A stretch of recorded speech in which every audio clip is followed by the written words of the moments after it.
Director Slater Carter Yes. and Director Softy will not attend this meeting tonight. Okay, thank you. Well, for president statement tonight, I'm just going to say, boy, the weather lately has been a real reminder of some of why we live here. And we do get to see a lot of visitors, and it's good that we have something so wonderful for them to come and enjoy. And I've just really been enjoying it. Put a pitch in for one of Montara's finest recreational areas, and that's the right at the tunnel.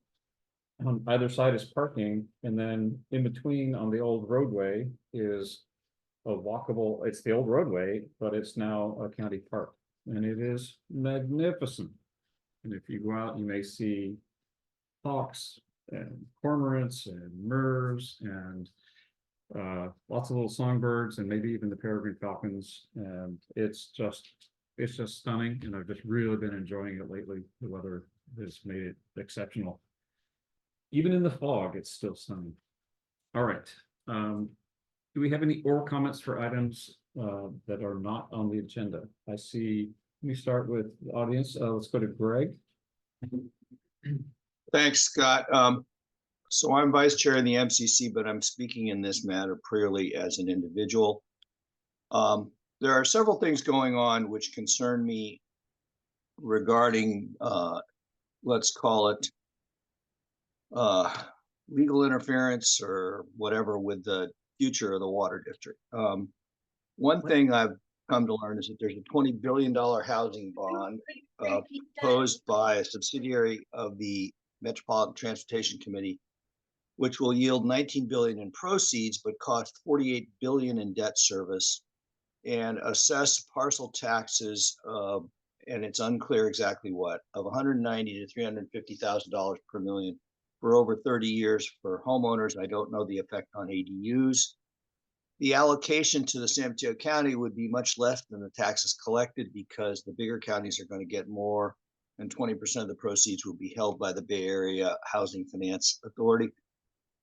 We'd be better off with a pure county tax and not paying interest than to waste $48 billion to get 19. But my point is we have other needs here in San Mateo County, including stormwater infrastructure and other local public works that are really critical, in my opinion.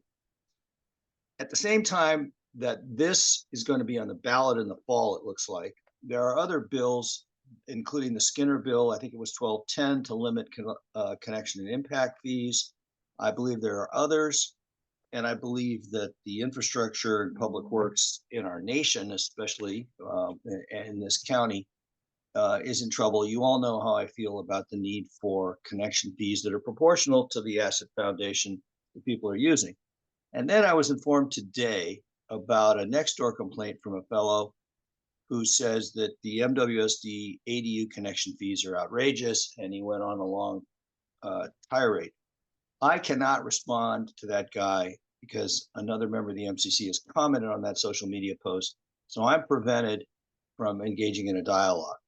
But I do want to note that it needs to be answered, and I'd be happy to do some spade work on that, but only in an appropriate way. And I'll have to wait and see what that is.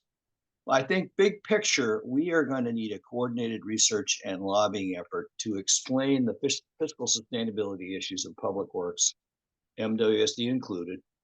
The NCC is probably going to be prohibited from taking positions at variance from the county on any of the bills pending in the state. So that may prevent the MCC from speaking out as a council, but we can still speak out as an individual. So I just want to flag, and I'm sure Christine and some of you know much more about all the bills that are headed our way, but I see this fall election as having a confluence of dangerous things that are going on that need to be addressed, with both a good written analysis and a, let's call it opinion leader management campaign. Thanks for your time. All right, thank you. Let's see, then Catherine, let's go to you and then to Clemens. I just wanted folks to be aware that, and you can fill in the details on this, Scott. But the National Park Service wants to put in a large campground at the north end of Montara, off the highway and maybe a mile up the road. I think that's something I'd like to see on our agenda because that will be in our district. We will have an increased trash and litter problem. We need to develop or make quite clear our policy on what kind of sewer systems we allow out there. And it's a federal project, Christine, so we need to be very careful on how we do this. But Larry DeYoung has been working on this with the National Park Service. They want to bring in hundreds of people camping every year and get rid of the few hundred horses that are ridden back there by the residents of Montara and the area, and have been on that land for 200 years or more. It's not like the horses are a new pollution problem, but the intensity of the camping will be. And I think it's important for the public to be aware of this and to start writing letters. Thank you. We had that draft report by DGNRA about future development. Does that not clash with the National Park Service intent? It all depends on who's in power and spending the money. I think that they don't even, if it's like the county, one department doesn't talk to the other. So, comments, we've got some things in process. Mostly we're trying to, we as a board at the last meeting agreed to send a letter and we're getting ready to send that out. Right. Urging National Park Service to engage with us, much as we asked them to at the beginning of this process, and reminding them that we've been attempting to reach out, raising in that some issues about impact on the water resources, and reminding them that we have water and sewer capabilities, and maybe it'd be best if we talked. So we're already making some outreach, and many people like Larry and others are very actively engaged in getting their comments in. The plan is available if you, I just Googled NPS for National Park Service, NPS, Montara, GGNRA, and the very top hit, kind of halfway down the page, says help plan the future of Rancho Corral de Tierra, and that leads to the whole site plan. So you can see for yourself details about like what Catherine mentioned about the camping. They'd be taking like the fallow field that's just south of the field that they still farm, and taking the road to the back of that field and putting parking there as an entrance to the park. They've got a lot of ideas. Some of the ideas, sound really good, but the devil's in the details, and we want to be engaged to protect water resources and the natural beauty and help people get more enjoyment out of it, but mindful to the issues here on the ground. And we're definitely people who are aware of the issues on the ground. Right. But before I comment on my topic, Peter, we had this up, this was agendized 2 meetings ago. 2 meetings ago. I got a copy of the report. Yes. 17 page or 20 page. So I think you were not here, so No. if you want to give me a call, we can talk about this. I can let you in all the details. Okay. But to finish my comment, I want us to make the public aware of this as often as possible. Because what I've seen happen is you're trying to get something done like a traffic study or whatever, and a few people attend, and a few more people attend, and then it gets drawn out for years, and then all of a sudden people are going, oh, I didn't know about that. Now, if you love our community, speak up to protect it. Just wait a minute. Former board member Jim Harvey also spoke out to me about this report back then. parking lot was going up in this study, and that he really objects against that. So we need to not have a full board discussion on this topic. Is this on this topic? Yes. Because, okay, very It's a quick briefly. question. very briefly. Last time I mentioned that in that same report, they said they wanted to take over or were eyeing the bypass. And I wondered if we are doing any kind of concentrated efforts to renew our options of trying to get the bypass for MWSD. No, There's a time and place for that discussion. okay. Clemens? You have Yeah, comment? I just wanted to let everybody know that, Pippin, our sewer engineer, and myself attended the first, CRISP meeting, that Sanitary County actually, hosted. CRISP is a very good acronym. Unfortunately, I forgot what it stands for. Something like Coast Site Resiliency Infrastructure Supply Plan or something like that. So what does? Coast Side Resilient Infrastructure Strategic Plan. Strategic plan. There is the word that I was looking for, because now I'm really understanding that that is exactly what it is. It's a strategic plan. So the county is going essentially through a strategic planning process with the goal of determining the low hanging fruits, really, or that's probably one thing, but also the biggest issues that they can identify, the issues that they can essentially then focus their efforts on getting funds or other support. And again, this is coast side focus. So I'm happy that this started. Seems to be an interesting and good process. And we're walking it together with all the other coast side agencies, and are hoping that there is actually money coming out of it and something positive, but I think it's a good start. Thank you. Thank you. All right. Okay, let's go to next on the agenda. We have 10 items on the consent agenda. Does anyone wish to pull anything for discussion? If not, can I have a motion, please? I'll make a motion. Second, Okay, it's been moved and seconded to approve the consent agenda as presented in the written agenda.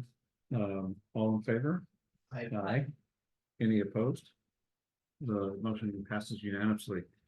New business, item 1, review and possible action concerning review and suggested changes to employee benefits. Clemens? Yeah, thank you, Scott. So we went through a very interesting process of evaluating our employee benefits. And I have to thank Howell Southmaid here, who's in attendance. Looking at our employee benefits, this is really insurances and all their details. I have to admit that is not something that I would consider a lot of fun, but Howell made it such. So I think that was very wonderful. Going through this with somebody that is very knowledgeable about this topic.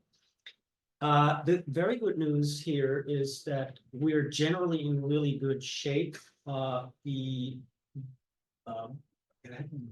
main health insurances through the Association of California Water Agencies. This is a very good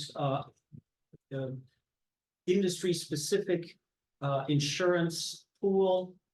They can offer really good rates. So I think we were actually seeing a lot of positives here, looking at all of this. But there are some suggestions that we are making to this board. I want to say that this process is actually essentially initiated through the review of our employee manual. So we started working on this with the Boucher office, and Christopher established contact with Howell and knew that we would get a very good analysis and offers. And Sewer Authority Mid-Coast side, Sam, went through a similar process recently with Keenan Associates. Howell is representing Keenan tonight. We, and of course, I'm always stealing the thunder from everyone who's in attendance here. So I'm just gonna summarize the staff recommendation before I hand it over to Powell, who's gonna fill in all the gaps that I'm leaving.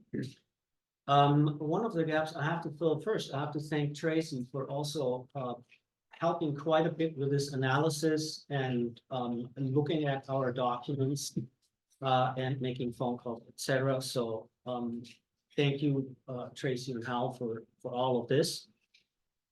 So again, I'm summarizing what we really are suggesting, and that is we're actually suggesting to change our vision coverage, and that is staying with the same system, with the VSP system. Essentially a better benefit for less money. That's a savings of that will be currently around $824. We are suggesting to add a $50,000 group life insurance that comes together with an employee assistance program, EAP. We're also suggesting to add an emergency transportation coverage, and all of this, so essentially adding three parts here. All of this is essentially a suggestion that would cost the district $2,200 for the coming fiscal year. So what we're asking for is to authorize the general manager to switch from the current vision plan to the principal financial plan at the Mutual of Omaha Group Life ADFD EAP, as well as the MASA emergency transportation benefits that's for all full-time employees. And with that, I would like to hand this over to Howell. And Howell, thanks again for walking us through this and helping us with this process. Maybe you can share with the board what you saw and what you are also recommending that we implement. Clemens, can you get rid of that little block that's on the screen? It's covering his space. There's an alert on the. It's like an alert. text Okay. box thing. It's about the volume. It That's says enough. low system resource. I'm actually pretty certain it's popping right back up. Well, for now, once we can see him. Thanks. Thank you, everyone. I'm assuming that it's my time to talk. Yes. Keenan has been in business for 53 years. Our mantra is expertise in public agencies, municipalities in particular, which you all are part of. Water districts are, water and sanitation districts are part of that. We work with many agencies. Clements mentioned one that referred us to you, and but this is our expertise. We are very familiar with Aqua, and our approach here was not to make, if you're looking at, we're not making any significant changes because your medical plan, I can report to you, is an excellent medical plan. We do not recommend making any changes to that. You have excellent rates, and you are leveraging, your size, which is under 10 employees. It's all about leveraging your industry or your pools. So Aqua is a outstanding carrier for medical, and they also have a very good dental plan. What we're doing is we're enhancing the vision plan. It can be enhanced for savings. We have a 2-year rate guarantee that I negotiated. So the savings is $16.48 to move to principal, and the principal VSP plan is the exact same network. So that is a good move for savings, and also we're enhancing the benefits. Something called first dollar benefits. So the copay is $0, where another one might be $20. And so this is, what is this all about? What this all is about is retaining retaining the employees, or should an employee leave, to have an excellent benefits package to attract an employee to come to your district, as opposed to a larger water district, West County Wastewater in Richmond or something like that. So that's really the goal, and so that's what we're recommending, is to move to the VSP plan, and then the Mutual of Omaha plan is the Mutual of Omaha has a program for small employers throughout the country that is a bigger pool than Aqua, and it is a super composite or composite rate, as opposed to an age-rated rate, and that's a big deal because that saves you money over time. So we recommend going to the Mutual of Omaha for life AD&D, and then they're adding at no cost an EAP program, so which is employee assistance for, if you're going through a divorce and you need to chat with some people, or you're having your teenagers having issues, those types of things. And so that is coming across as no cost. And so again, we're leveraging some very small cost items, but we're looking to enhance this because, should a water district employee leave, I mean, the statistics are out that, it costs, $25,000, $50,000 to find another employee just through the gaps of coverage. So the better we can make the package with very little cost increase, or and having some savings, is the right thing. And the key thing that you need to know is the medical plan is the most costly, and then the dental is the second most costly. And we strongly recommend that no changes be made there. You're in excellent shape. So what we're doing is we're just, fine tuning things, and then we strongly recommend the MASA program as a air and ground ambulance product, and I think Clements has talked to you about that. So that's basically what we're talking about. We're not talking about significant dollars at all, but we want to fine tune it so that you have a package that is equal, if not better. And we could make an argument it could be better than a very large water district in San Jose or Los Angeles. And that's it.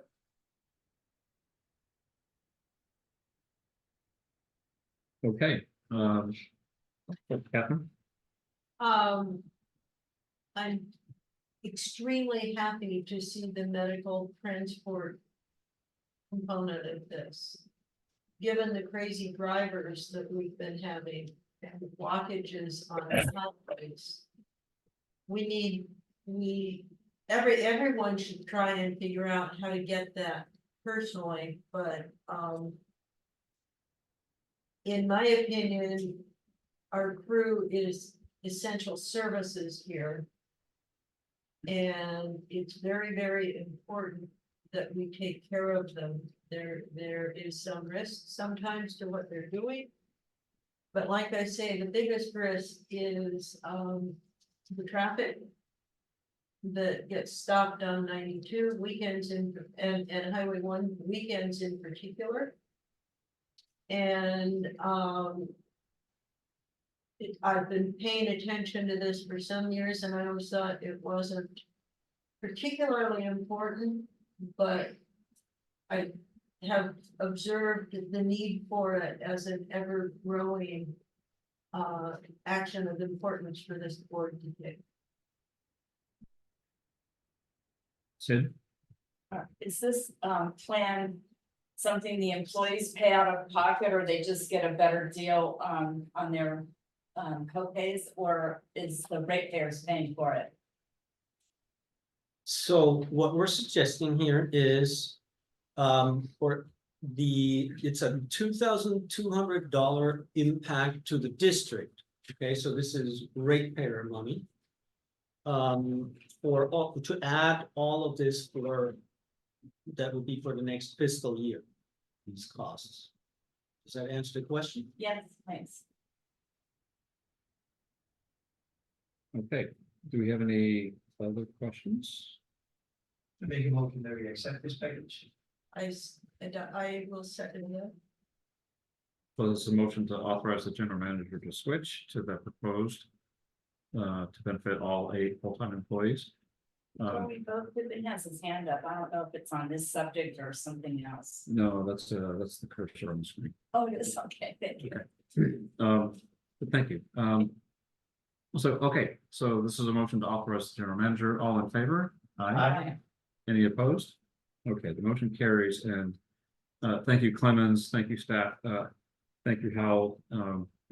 Clemens spoke very highly of the interaction with you, and we very much appreciate your help. I was very excited to hear about the improvements. Thank you. I will close off. I appreciate it. And if you chat with other districts or employers, don't hesitate to mention Keenan. It's very rare. We've been told to have be in existence for over 50 years, and we're committed to municipalities, water districts, public agencies, etc. Thank you. Yeah, thank you very much. Thank you, Hal. All right, let's move to item 2, review and possible action concerning authorization of a change order, adding about 700 feet force main rehabilitation to the sewer improvement project and spot repairs for Yes. 2022-2023. Thank you very much. I'm gonna hand this very quickly to Pippin. We're real briefly, I mean, this is pretty much the title. We're asking for about $125,000 for additional 700 feet of pipe. Pippin, why don't you share the details on why you asked this tonight? Sure, thank you. So we are moving on this capital improvement project to try to complete all the sewers around the Date Hart pump station area and up to Ivy and so forth. We encountered a problem on Date Street for the constructability of the gravity sewer, in that the force main installed probably 50 years ago had actually been just put in by the contractor in the same trench, essentially. So it's only about 6 inches away. And so in order to rehabilitate the gravity sewer, we would have two options: either move the force main, which would be quite expensive, or rehabilitate the force main first. And by doing that, we would be converting it to a polyethylene pipe by the pipe bursting method, just like the gravity sewer, which is a durable pipe that doesn't crack easily. So we then could upgrade the gravity sewer. We did have the plan to do this force main probably within the next 5 years, but we're asking to accelerate that CIP and do it on this project if we could, so we can complete that block. Okay. Catherine.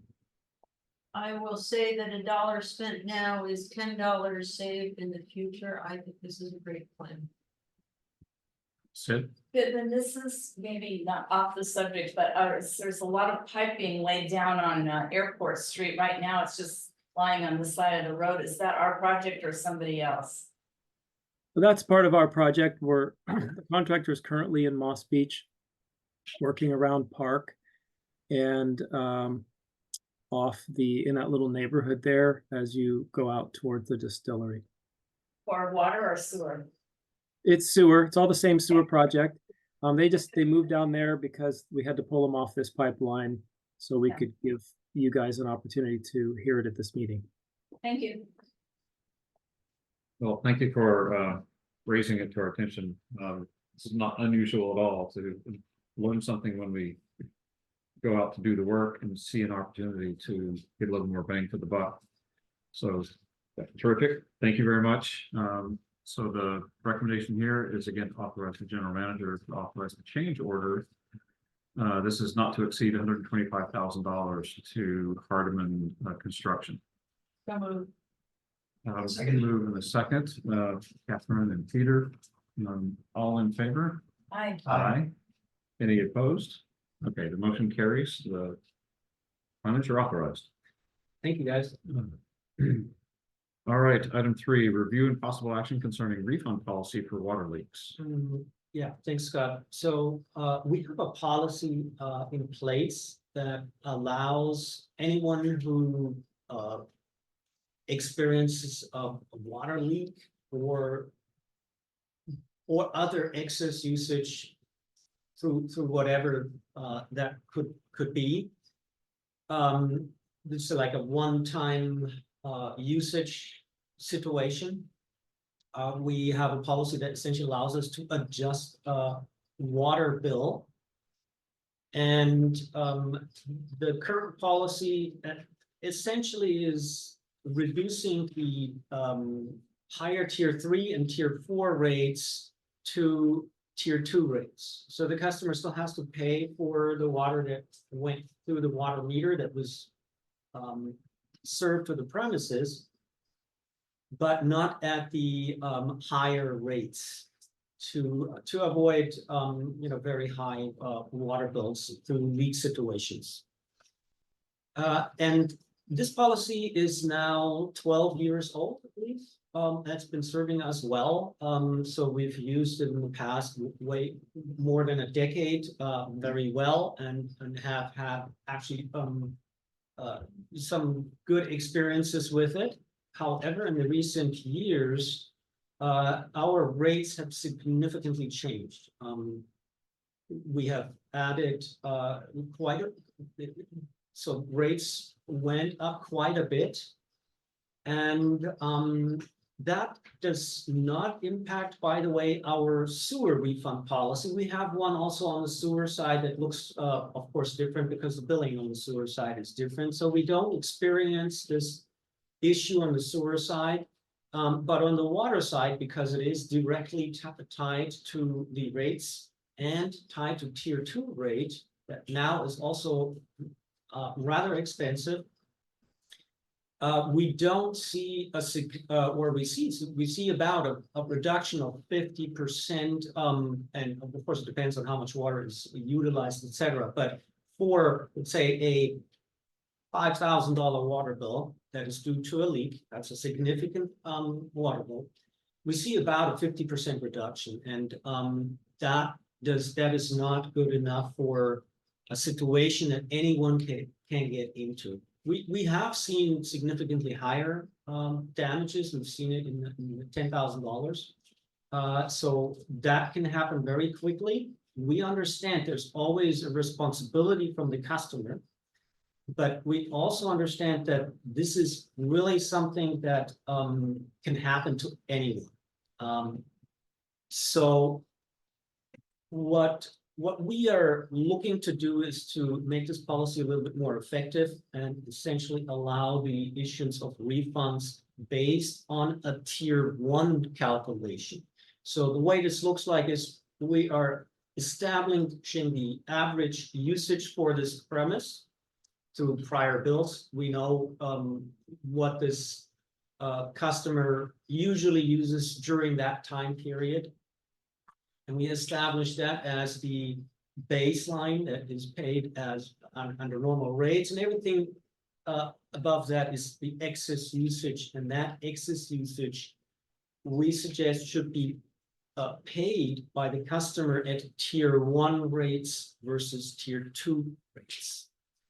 There's some additional changes in the policy. The current policy limits refunds to every 5 years.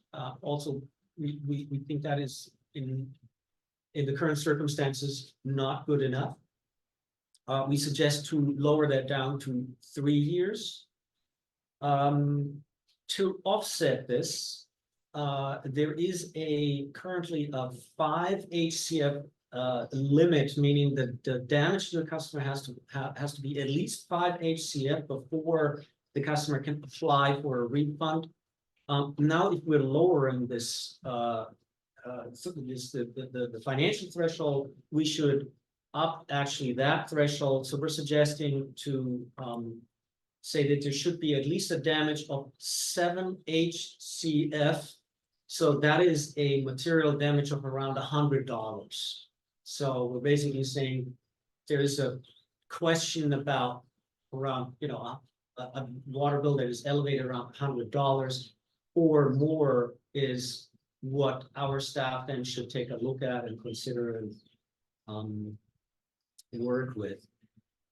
The last addition that we're adding here is really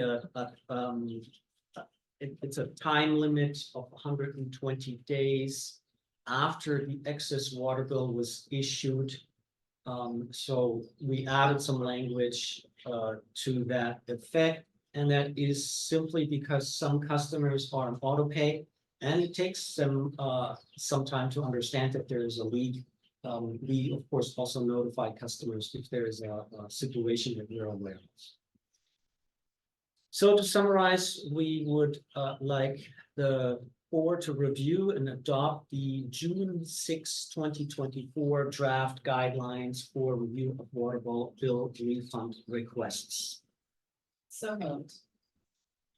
Second. I'm gonna give the second to Peter. Peter by a microsecond. Always slow.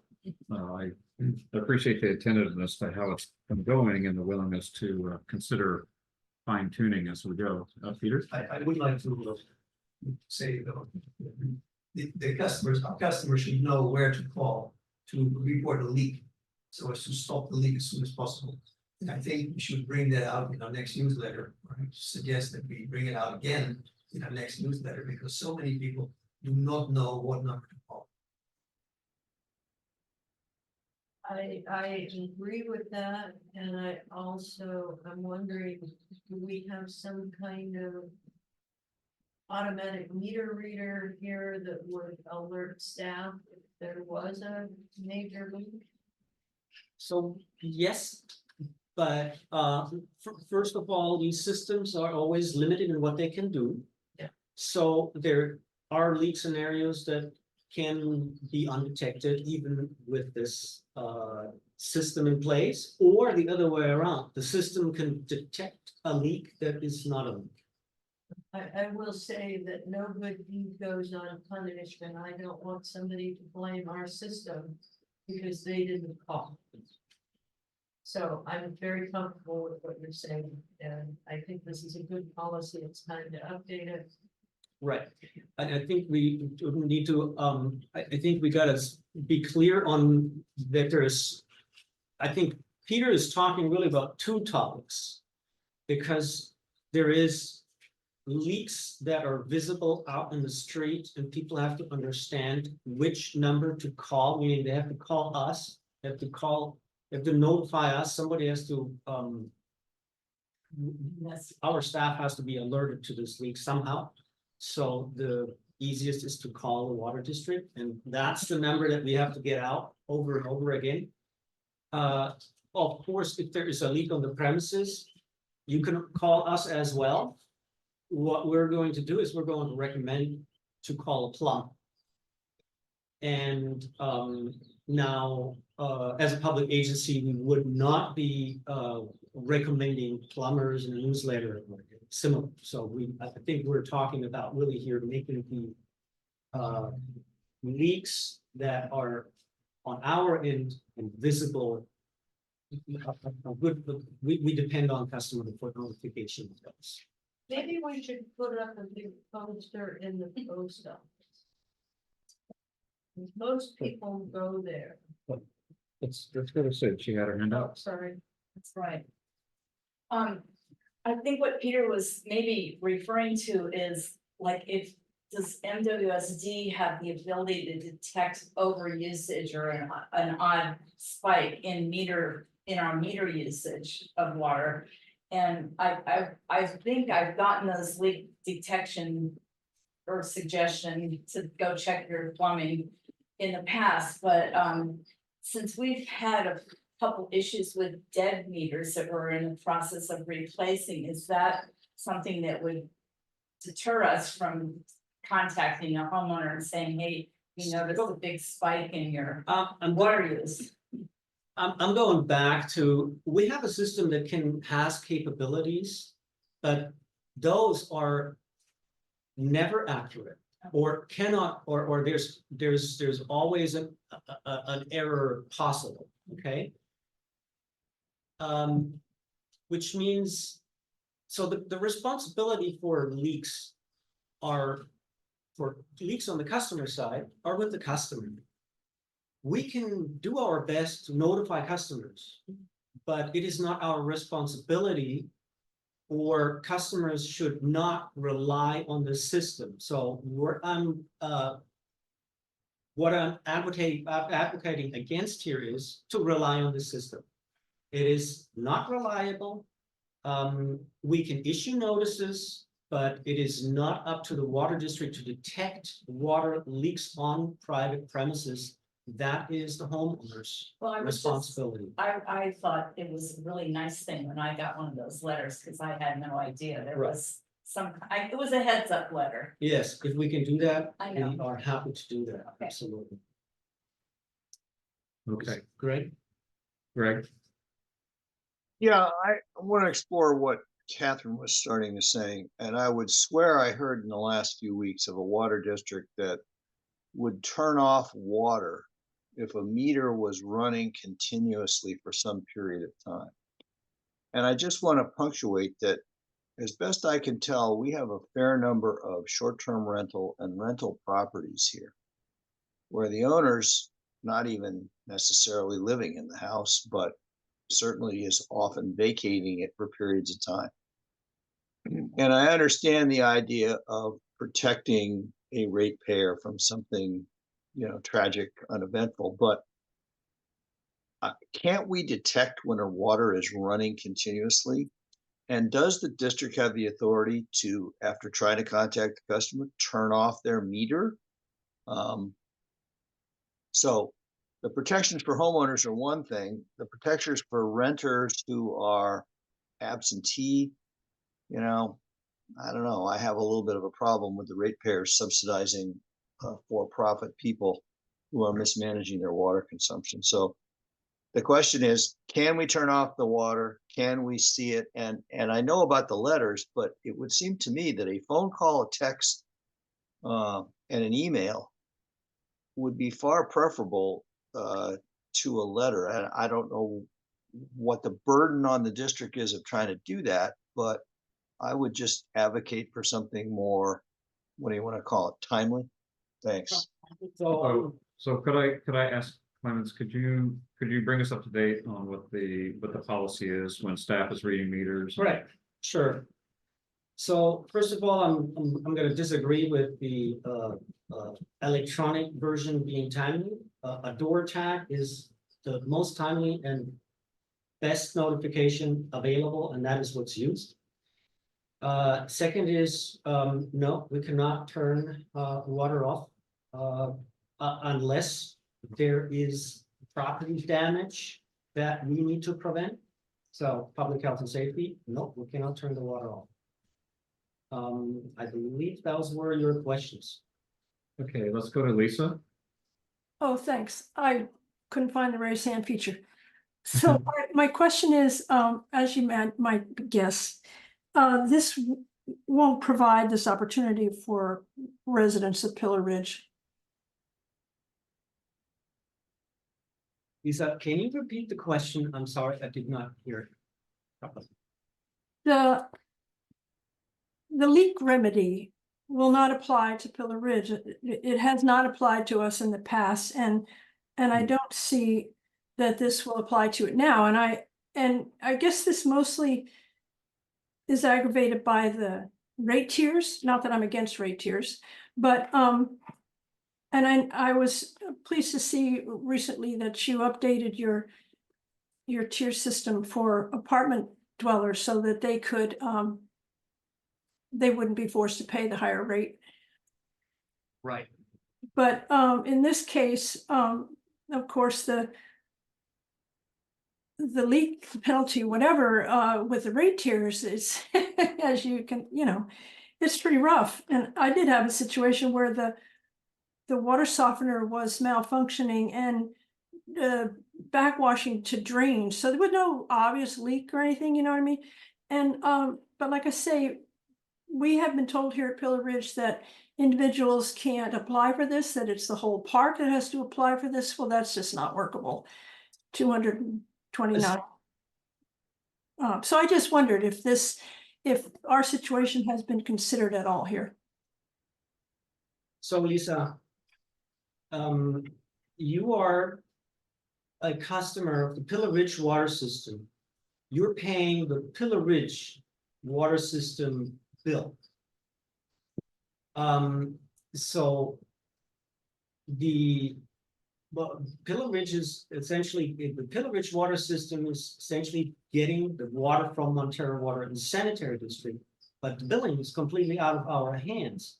So I suggest that you bring your question and request to the Pillar Ridge management and see if there is a willingness to establish policies, similar policies, and I'm certain we're open to working with Pillar Ridge and coordinating with them as well. Well, we were told in the past that that was that suggestion that, but basically the loss from the leak would only be shared with the residents here, not with the district itself.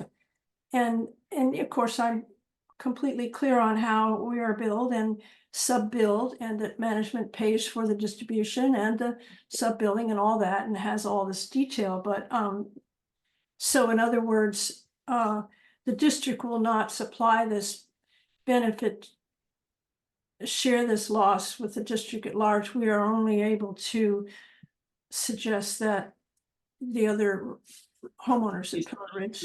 We can extend this, we can of course work only on with these policies and on any other issues with our customers.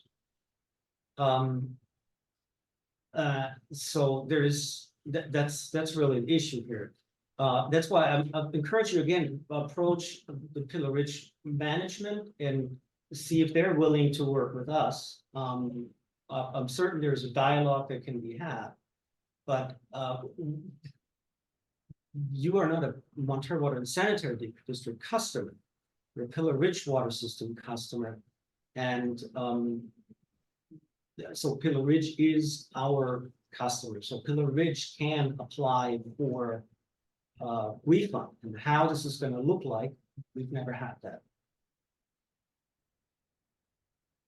Yes, of course, I'm abundantly clear of the whole billing setup. But I just, as I say, the issue is compounded by the rate tiers. And I don't think it's just so, the rate tiers are so punitive if you had no control, if you had a leak or something like that. And I'm glad that you have thought to address this now for the other customers in the district. But the whole setup here just doesn't give us a chance. I just wondered if you had any thoughts about it. And so as you're saying, if you think there might be an avenue for something like that to be worked out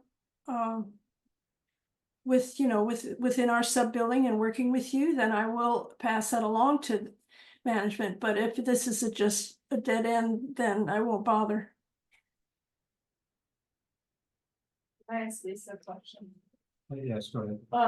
Are you saying that you get a bill from Pillar Ridge for your water? And then they charge you a higher tier even if there's a leak, which we just reduced it down to the first tier? Correct, because it's not showing up on the large bill, on the meter. The full Pillar Ridge bill, and they parcel it out to each individual homeowner, but how do they know if you're the one that had the leak versus somebody else in the park? That's what I'm curious. Well, everybody here has a water meter, just like everybody else in the district. It's just that the distribution system and the water meters belong to Pillar Ridge. So Pillar Ridge is completely aware of our water usage and everything else. And they do that work for you. Oh, well, let me not go there. They do that bookkeeping so that the district doesn't have to. Hence, we are one customer. Well, maybe I'm just gonna make a suggestion that maybe you should let them know there's a new policy on leaks and that they should bill Pillar Ridge customers a lower tier if there's a leak detected. That's all I'm saying, because I know they're absentee landlords, so it's not like, you know, they drove by and saw the leak rushing out of the house, you know. Just give them the new policy and let them work on it, getting the tier adjustment for a leak. That's all I can suggest. If that works. Yeah, I'd be interested to see if a dialogue can be started. I mean, certainly. It certainly sounds like Clemens is up for it if the management is wanting to engage. And I think bringing the perspective of what we're about to do here is could perhaps inform maybe then taking another look at their policy. And it's interesting to me, I mean, if people are having leaks and dealing with management, that there could be an application for, did I understand you correctly, Clemens, that you think it would be perhaps viable for the park to bring a leak refund request? I mean, it'd be different from all the Yes. others, but I mean, the park is a customer. Yeah. Right? So the policy applies to Pillow Ridge Park, yes. so they could bring a refund request under the leak policy, and the leak policy just changed. So this seems like an opportunity to see if there's a willingness to engage and to at least let them know that as a customer, the policy is available to the park. So, Thank you. I will pass that along. well, thank you for that's thought-provoking, Lisa, as always, and I appreciate you raising that. If the other piece of it would be, that's complicated is the limit of once every 3 years and how that applies for this many homes all lumped together. Well, I'll leave that to the conversation. That sounds like part of the conversation. Yeah, thank you. and one of the things we need to remember is we supply the water right there, which is the park management. And they're in charge, I believe, of their own pipes throughout the throughout. So if there's a leak in a main or in a supply line. It can be a much larger leak. And can impact, the whole community in ways, although. I think that's just something to figure into the calculus is, how a leak not caused by a resident, but caused by an accident or an earthquake, or God knows how many things could go wrong and over. In the supply system of the park itself, and I think we should be discussing that too. Because if it's not much of a bill to the park for a big leak, then that's a problem too. Because we've got to protect our water supply. Okay, let's move on through reports, sewer authority Midcoast. Was this, I don't think oh, we voted oh, on it. I think we have. Let's not move as fast as I was suggesting then. No, we did vote, You have an item number 5. yes. This has to do with Levco. Oh, item number 4, yes, okay. Yeah, because. Yeah, okay, got it. Well, teach me to read the agenda. Let's move to item 4. Did we approve this? No, I thought we took a voice vote. I said, Tracy, was this item approved? I don't we think went to so. discussion. we can never always took a vote, let's. I don't vote think on- so. It wasn't. What was that? Hold on. Yeah. Discussion. Let Tracy talk, please. So it wasn't officially approved yet. Okay, thank you, Tracy. All right, we have a motion and a second. We've had some good discussion. All in favor? Aye. Aye. Any opposed? The motion carries unanimously. Now, let's go to item 4.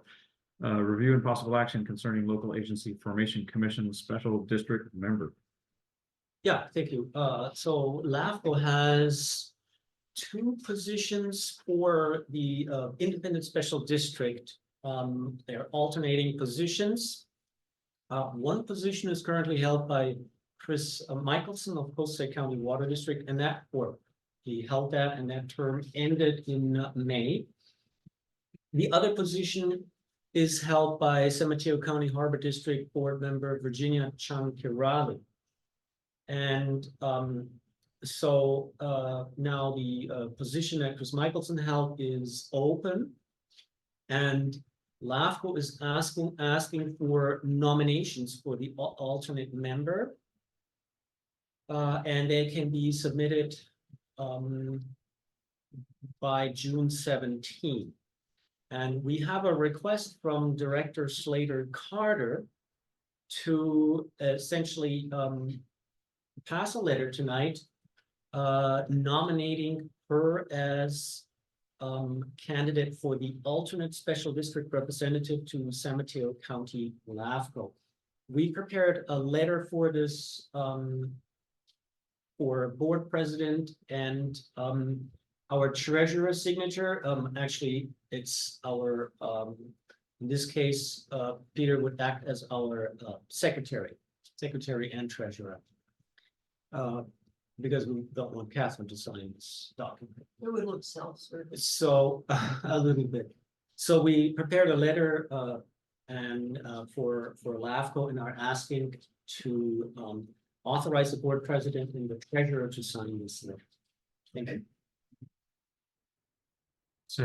So this is just us approving a candidate to go into the election process for LAFCO, right? Other Yes. districts could also be putting someone up, Yes, and possibly Chris Michelson will want to reapply. Is that correct? Or you cannot reapply for that post? Because he was appointed, I think, not I don't know. elected. No, I think he took Rick's spot. If I'm not mistaken. I don't know if he's gonna run the second time and if he can run the second time. I assume he can run. I don't know. So this is for us as an agency to provide a nomination. So well, I'm certainly in favor of this. So Thank you. let's have a motion. Can we have a motion? I'll make a motion. And can we have a second? Who's deciding? I'll second. Motion is to authorize the board president and treasurer to sign the attached letter and nominate Director Catherine Slater Carter as candidate for alternate special district representative to the San Mateo County Local Agency Formation Commission. All in favor, say aye. Aye. Any opposed? Okay, motion carries. And we will, I will say that this is particularly important because LAFCO is starting to coincide municipal reviews over the next few years. And I think it's very important to have a co-sider who runs in support of the public to be an alternate so that I can attend and speak for all, but not that I couldn't attend and speak for all of them. But if a vacancy comes up, I would like to, in that particular slot, I would like to be there for the coast side and for the special districts of the coast. okay. All right, we'll prepare the letter. I'll sign it and we can get this underway. Thank you. Okay. Thank you for your willingness to serve. Let's now go to reports, Sewer Authority Midco site. Peter, Kathleen? The last meeting was canceled because of Memorial Day. So we'll have a meeting this coming Monday. But meanwhile, we have seen a resolution by the city of Papu Bay to approve the budget of the protest. So that's good news. This is the budget for the force main. I have not yet heard from, I have not yet seen the resolution for Granada, but I assume that will all come. I have This read coming Monday. that it has been approved. Good, and we have an approval by all three parties, and we will proceed with the project enforcement. Peter, why did they not put a silly stipulation in again? Right. Don't they usually do Take the that? win let's move on. Take I three. just want to say that congratulations to this board and Renata. Yeah. For not following for the stipulation gambit. It would have left our district and Granada district in a much weaker position by giving into this underhanded tactic by Half Moon Bay to weaken the JPA. It's not in the JPA.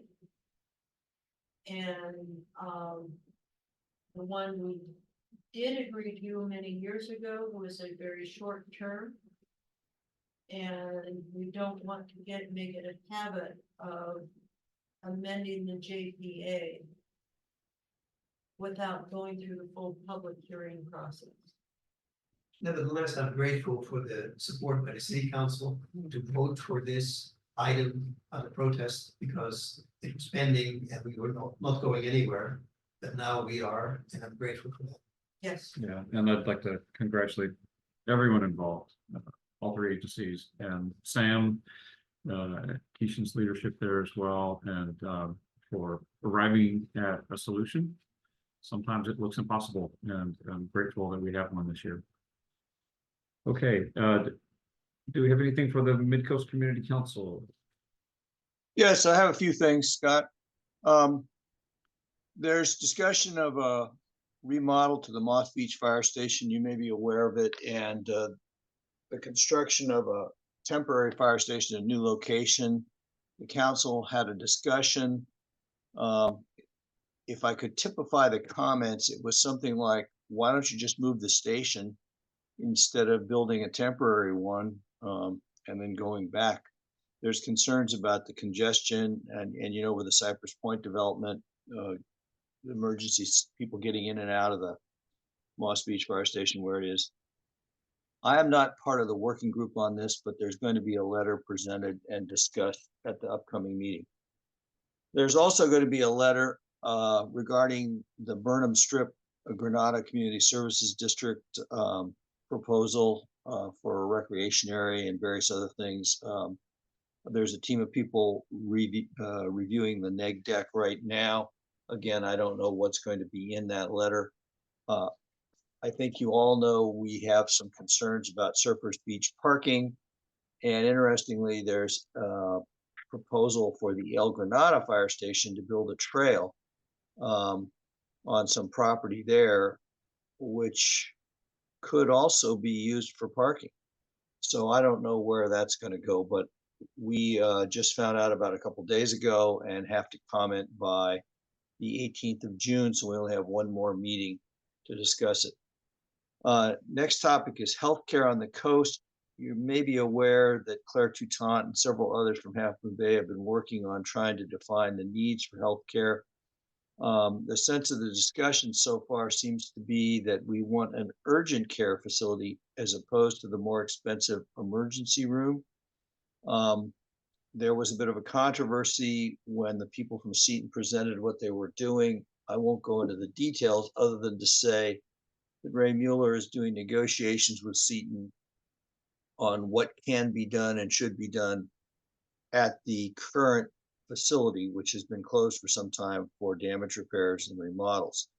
But I'm hopeful that we'll come up with some form of functioning health care on the coast, and the people in Half Moon Bay I've talked to are also very interested.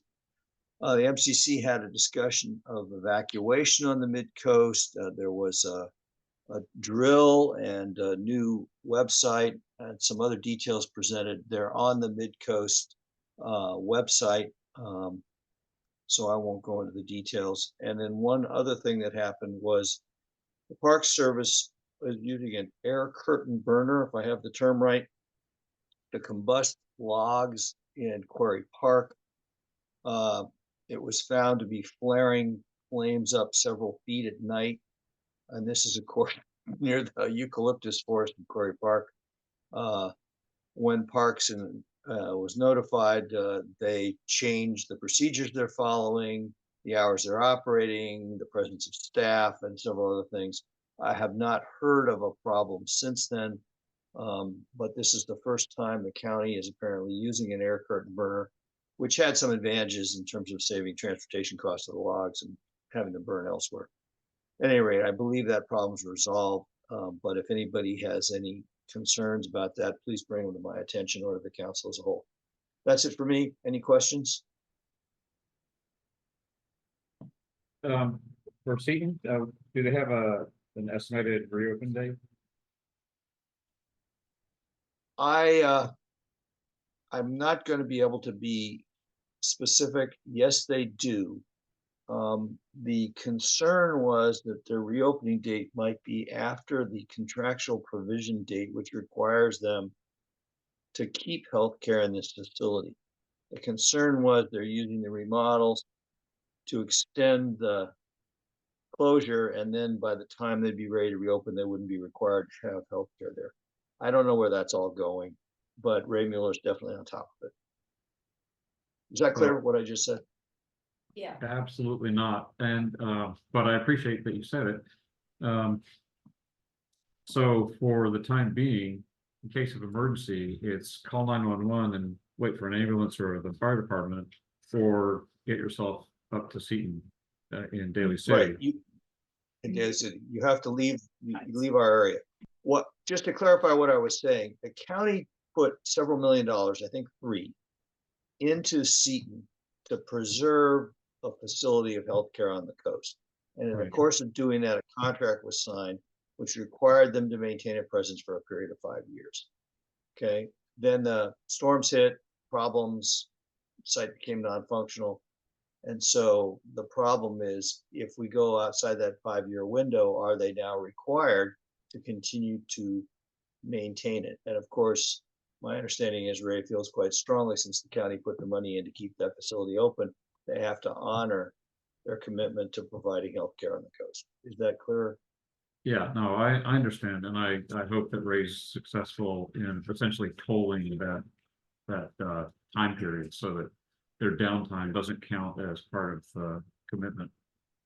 I that's why I said it's clear as mud, but I appreciate what you and what Ray are doing. Thank you. Okay, got a few more things here. Hidden behind this window. Okay, CSDA or LAFCO? I went to the CSDA meet and greet for the legislators. I was handing out my Heritage card and my MWSD card, and speaking very clearly on the costs that state and federal government is putting on the ratepayers, the special districts. They seem to be clueless about what it costs to live here, and yet have the requirements for equipment and stuff multiplying and increasing the costs to the ratepayers. Things like electric vehicles. There's a cost of the electric vehicle. You know how much a charging station costs? You know, some of the problems with charging stations is people stealing copper.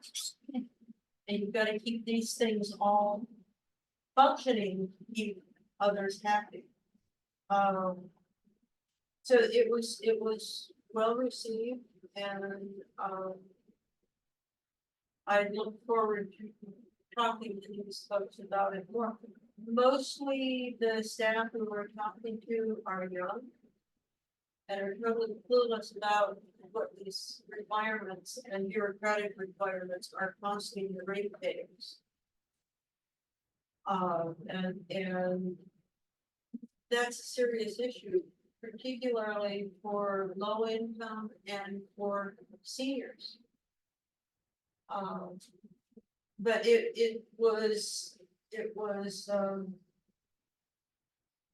a useful exercise, although mostly it's, to be honest, just to keep your face in their memory as somebody to talk to in the future. And I did offer people tours of Montara Water and Sanitary District, because we are a fascinating history here, having been an old Navy base and, done an artillery training facility and just all kinds of things. So that was that for LAFCO, or for CSBA. For LAFCO.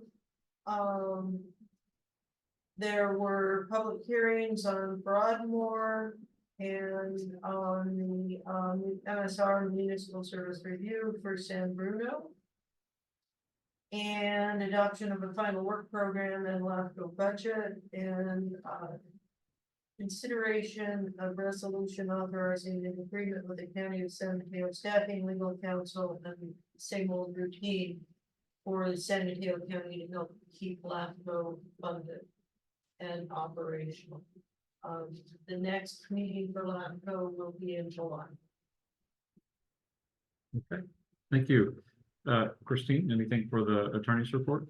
Yes, I do. Thank you, President Boyd. Just a follow-up on Catherine's report regarding a pending ballot initiative 1935, which in essence would take the board's power away to the power to adopt or increase its rates away from our board and transfer it to the electorate, meaning our rates would have to be, any increase in our rates would have to be go on the ballot and be passed by 2/3 of the electorate. It also is retroactive to 2022. So any of our rate increases that we've adopted since 2022 would have to be submitted to the electorate and approved by 2/3 vote. It's a horrible bill for all agencies. And if you recall, I reported that the governor filed a petition with the Supreme Court on the grounds that this initiative, which was proposed, the proponent is a developer attorney. Anyway, challenged the petition as unconstitutional before the Supreme Court. There was numerous amici briefs filed on both sides. Oral argument took place on May 8th. It lasted an hour.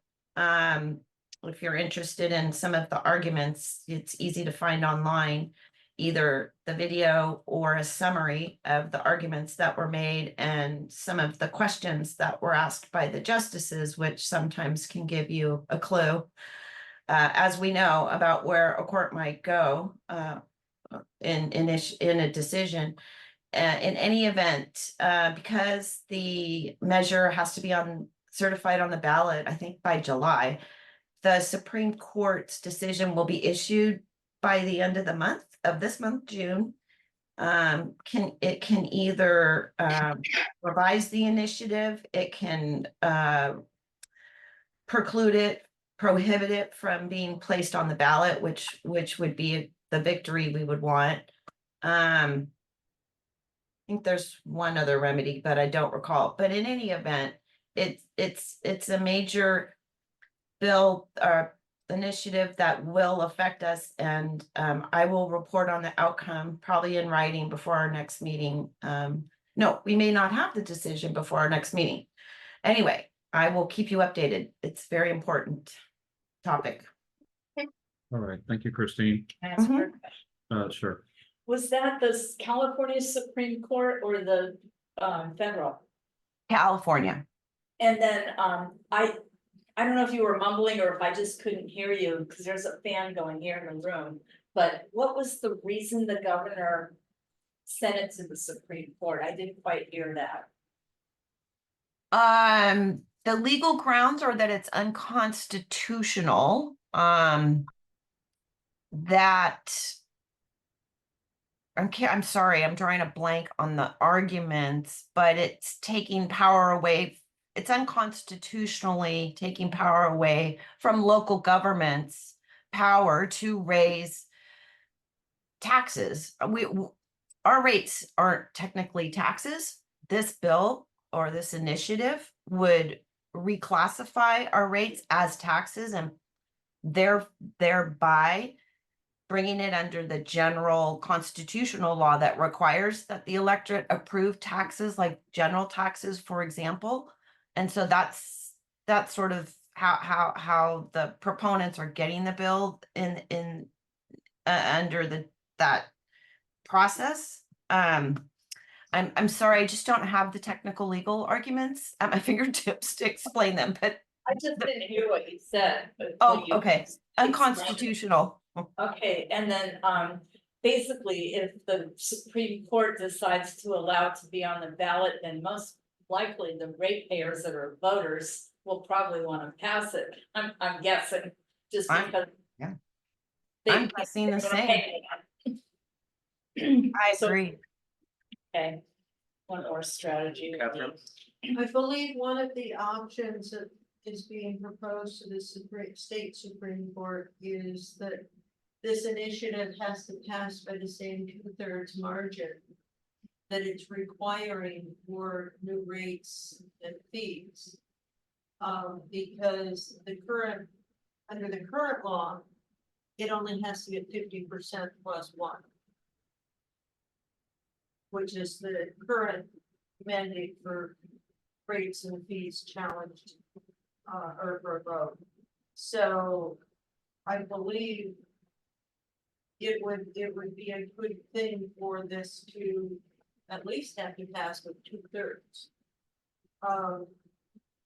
I listened to a multitude of radio stations and, I heard a special radio show being pitched to conservative voters by the Howard Jarvis Association, and they are now broadcasting radio shows on time periods, hour-long time periods.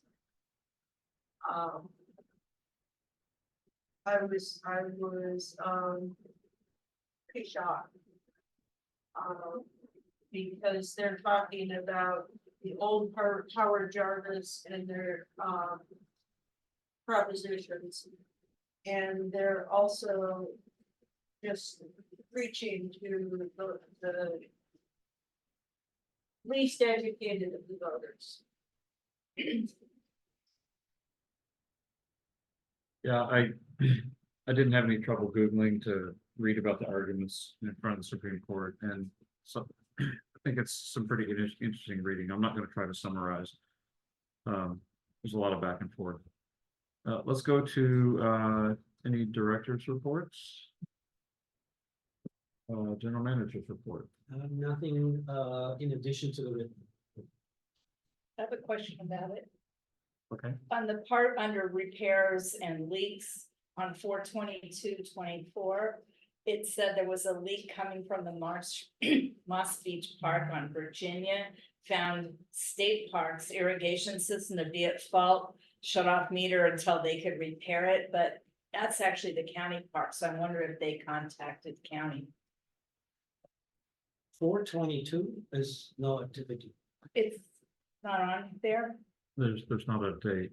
There's not a entry for 420. it's under repairs and leaks. Oh, under repairs and leaks. I Yeah. see it. Sorry, Orders. it's, I don't know what Oh, page yeah. it is, there's no page Yeah, numbers. it's Moss Beach Park on Virginia. Yeah, I'm certain that we were notifying the correct person. Okay, so do you think It's it's just, been fixed? yes. Okay. They're working on it. I'm certain our staff contacted the proper person. Okay, all right, well, this is going to conclude the open session. We have one item for closed session. All of our regular followers will know right offhand what that one is, and that's the case with the city of Half Moon Bay suing all of its neighbors. If we take any action on that, we'll report that after we come out of closed session. With that, I'd like to thank members of the public, everyone who showed up to help out tonight. Thank you for your participation. It's when the community pulls together, we get things done. With that, we're in recess. Thank you. Good night.